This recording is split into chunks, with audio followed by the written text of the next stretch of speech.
Good morning, ladies and gentlemen.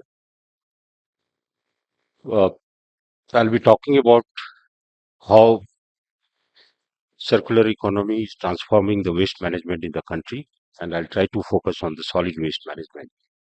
Next, please. If we, okay, we all are aware that there are five aspects of circular economy. Prime objective is thus environmentally sound recycling of the waste, followed by reduction in extraction of the virgin material, recovery of the resource material, and continuous recovery. That is, I would like to emphasize on that, and then transforming it into the valuable products. Nevertheless, the other objective aspect of the circular economy is to create the green jobs as well. Now, to have this circular economy, India is working on market-based extended producer responsibility framework, and this framework addresses very well the prime aspects of the circular economy in the country. Now, going back to the EPR concept, the EPR concept was there in the country well before some 15 years or 10 years back. But this has been transformed into the very reliable system based platform where the notifications of various EPR framework relating to the various waste management since 2022. These are the four EPR platforms which are already operating in the country. And fifth one is the used oil, which we have launched. And now it is at initial stage. If you look at these four data on these four EPR frameworks, which are operational in the country, you can see that some 300 lakh metric ton of waste which have been recycled by the various around 4,000 recyclers. And against that, there are around 70,000 producers who have been assigned the EPR target based on their products which are being sold in the market, introduced in the market. So against that 300 which we have recycled and the target which we have assigned online on the platform around 300. So almost 80% of the EPR certificates have already been purchased by the producers. So this gives a sense of uh, moving forward that yes, as a country, the EPR framework have been implemented, number one.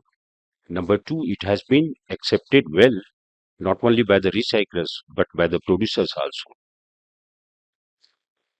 Now, coming back to the core subject about the solid and liquid waste, the MOHUA report of 2022, 2021 already outlines the economy involved in the circular economy, somewhere around 24,000 crores, dividing it into the solid waste and liquid waste.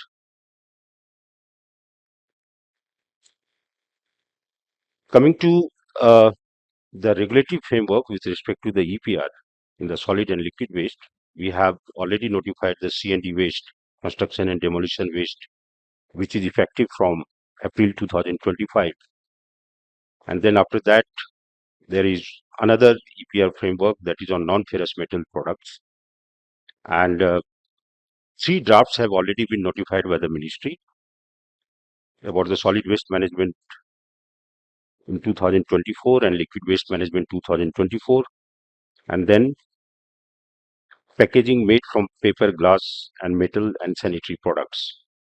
So these three are under the draft stage, which were published. Now the ministry is working on that to give a final shape of this final notification, EPR notification on these three aspects. Now, construction and demolition waste, it talks about who are the persons responsible for meeting its EPR obligations. This has been notified already. We are going to implement with effect from 1st April 2026.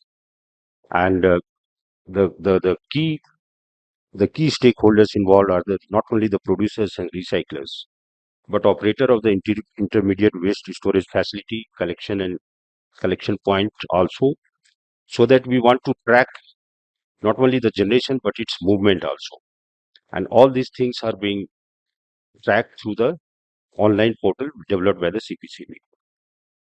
Now, it's not only the recycling, but all the EPR framework, whether it is electronic waste, whether it is solid waste, whether it is liquid waste, it does talk about the reuse of the recycled product also, whether it is treated wastewater, whether it is recycled C&D waste, whatever the material is derived. So that target is also being given to the various concerned stakeholders. Say in case of C&D, it is the road construction agency. They will have to use up to 5 to 25% by 2023, sorry, 2030. That 25% of the recovered material which have been recovered from the recycling of C&D waste, that needs to be put into the construction projects. So these are the few important highlights. And in case there is a provision also that in case somebody doesn't meet the EPR obligations, or the recyclers who generate false EPR certificate, for that also there is a provision of environmental compensation. Now coming to the solid waste, uh, this is a report which has been compiled as received in the form of annual reports from the various state pollution control board. There is some 17% gap still, but if you look at the trend, we have moved from 2017, where there were hardly 40% of the waste being processed. Now we have moved to the 60%, but still there is a long way to go. And similarly, if we look at the landfill trend, that has also decreased over the years. Now, in order to bridge this gap and to move in as per the recommendations of the MOHUA 2021 report, taking that also into account, the ministry has come out with the draft regulations. It does talk about the dry waste, wet waste, special care waste, sanitary waste, and special emphasis is on extended bulk waste generator responsibility. So all bulk waste generator which has more than 20,000 square meter, or generates 100 kg of solid waste, or generates more than 5 KLD, they have been categorized as the bulk waste generator in the draft notification, and they are required to set up the on-site processing facilities for the various waste being generated by them. And they will be given some obligations also so as to recover that. And in case they are not able to meet it, then they will be buying the EPR certificates from the facilities who will be authorized to generate the EPR certificates once they process the solid waste. And this centralized online portal will be developed by CPCB, wherein all these stakeholders, whether it is the bulk waste generator or whether it is the facility operator, processing facility operator, they are required to register, and that is how the EPR exchange, generation and exchange, will happen through the portal. Now coming to the liquid waste also, we have some good examples. More than some 11 or 15 cities are there, success stories are there, where the power plant or or some other entities are already using the treated wastewater from the municipal corporation, from the sewage, and those treated wastewater are being used by the thermal power plants or for the purpose of irrigation, and in turn the municipal corporations are generating revenues. So that model we already have in place, success stories.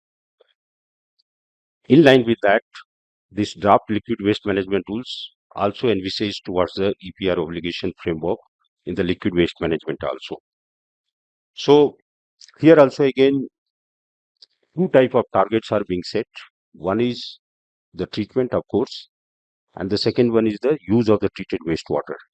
So those two targets will be given to the respective entities, and in case they are not able to meet that, they will be given this liberty also to buy that, and the concerned stakeholders, entities who will be generating these things, that those things have also been well defined under this draft EPR framework.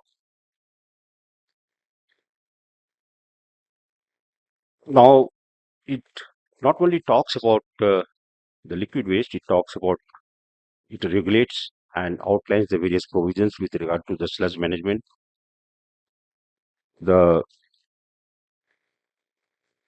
online mechanized desludging, and this again the portal will be operated by CPCB, and again the provision of environmental compensations have been laid on there. So what we can say is that we have learnings of EPR framework, implementations, its operations, its acceptance. Now we are moving towards implementation of this framework in the liquid waste and solid waste also, and ministry is working on that, and very soon we might have these final notified regulations on these also. Thank you very much.